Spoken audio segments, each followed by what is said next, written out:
जय श्री राम। आज का विषय है राजर्षि जनक।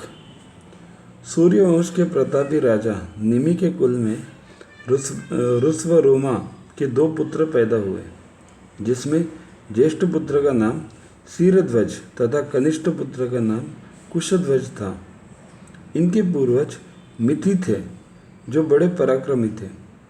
इन्हीं के नाम से राज्य का नाम मिथिला पड़ा। इन्हीं के जनक नामक पुत्र उत्पन्न हुआ।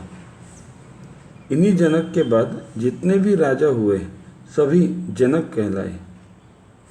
राजा जनक शीरध्वज आत्मज्ञानी, महाविद्वान, कुशल योद्धा तथा पराक्रमी थे। राग द्वेष रहित जीवन होने के कारण वे विदेह कहलाते थे। वह स्थित प्रज्ञ थे।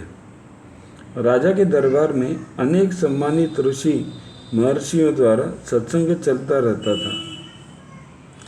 कपिल मुनि से सांख्य शास्त्र का ज्ञान प्राप्त करने वाले सौभरी ऋषि के शिष्य पंचशिख ने राजा को आत्मज्ञान दिया था। एक बार राजा जनक के आत्मज्ञान की परीक्षा करने के लिए स्वयं नारायण ने ब्राह्मण का वेश धारण किया और जनक के दरबार में जाकर प्रतिकूल आचरण करने लगे। तभी राजा ने अपनी राज्य की सीमा के बाहर जाने का आदेश दिया। तभी जाते जाते उस ब्राह्मण रूपी नारायण ने अपनी माया से मिथिला नगरी में आग लगा दी। आग से जलती हुई नगरी को देख वीतरागी स्थितप्रज्ञ राजा जनक बोले, अनंत बत में वित्त भाव्य में नास्ति किंचन, मिथिलाया प्रदीप्ताया न मे किंचन दह्यते। महाभारत शांति पर्व 219/52। मेरे पास ज्ञान रूपी अनंत धन है, अतः अब मेरे लिए कुछ भी प्राप्त करना शेष नहीं है। इस मिथिला नगरी के जल जाने पर भी मेरा कुछ नहीं जलता। जब वे शब्द नारायण रूपी ब्राह्मण ने सुने तो महाविष्णु ने दर्शन देकर नगरी को सजीव व दाह रहित कर दिया।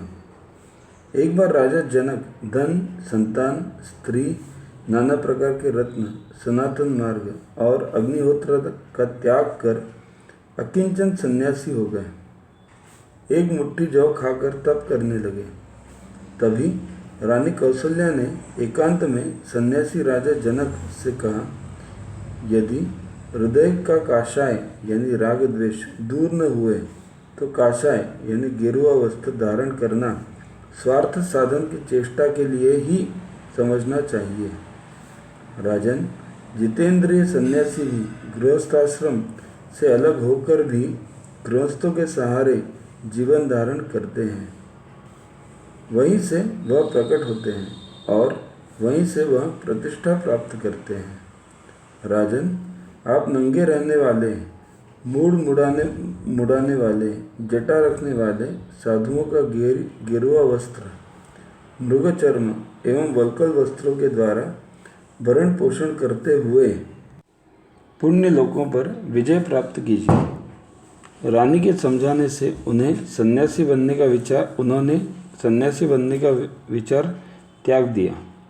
मन में जब यह प्रश्न आता है कि कुटुंब जीवन और धन की उत्पत्ति या विनाश होने के पर कल्याण चाहने वाले पुरुष को कैसा निश्चय करना चाहिए, तब अश्मा ऋषि उन्हें ज्ञान का उपदेश देकर उचित मार्ग बताते हैं। उनके दरबार में कहीं याज्ञवल्क्य से, कहीं अष्टावक्र से, कहीं विदुषी गार्गी तो कहीं महर्षि पराशर से संवाद होता था। राजा जनक आत्मज्ञानी और विद्वान के साथ पराक्रमी भी थे।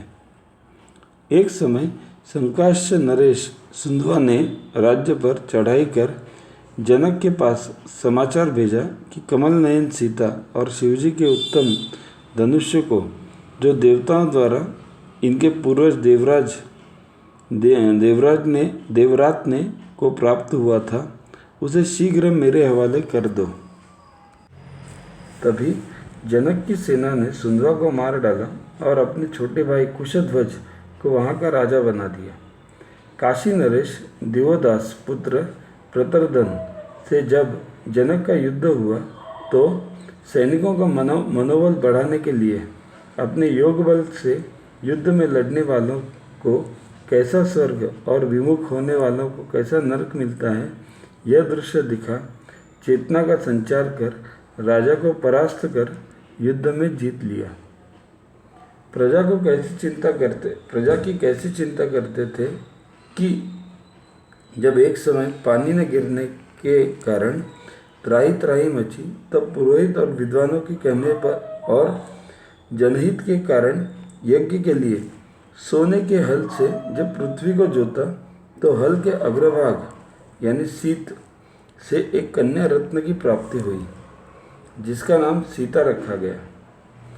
पूजा घर में रखे धनुष्य को एक बार सीता द्वारा अपने बाएं हाथ से उठाता देख राजा जनक ने तभी यह तय कर लिया कि अपनी इस कन्या का विवाह उस नरेश से करेंगे जो शिव धनुष्य को चढ़ा देगा।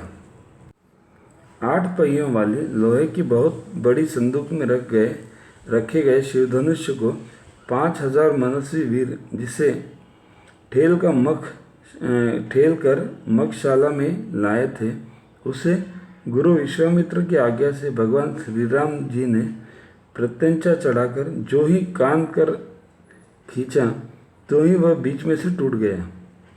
प्रतिज्ञा पूर्ण होने पर अयोनिजा कन्या सीता ने राम के गले में माला डालकर वरण कर लिया।